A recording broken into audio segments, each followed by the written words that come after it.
L'extrême-orient russe est la partie la plus à l'est de la Russie. Il fait parfois référence à une région géographique, mais c'est aussi l'appellation d'un district, donc une entité géographique administrative bien délimitée. Dans ce district ne vivent que 8 millions de Russes pour presque 7 millions de kilomètres carrés. C'est 11 fois la France et ça fait à peine plus d'1 habitant au kilomètre carré. On y trouve tout de même une douzaine de villes de plus de 100 000 habitants, vous les voyez sur la carte, les plus importantes étant Khabarovsk et Vladivostok.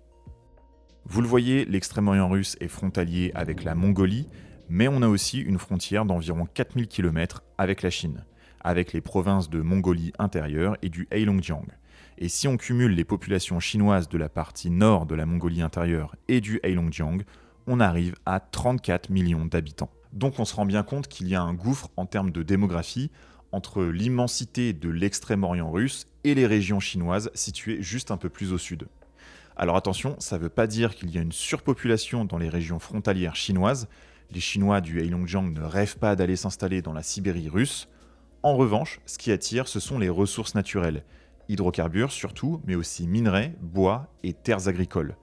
L'extrême-orient russe représente une opportunité économique pour la Chine et on va voir dans quelle mesure et quels sont les risques pour la Russie.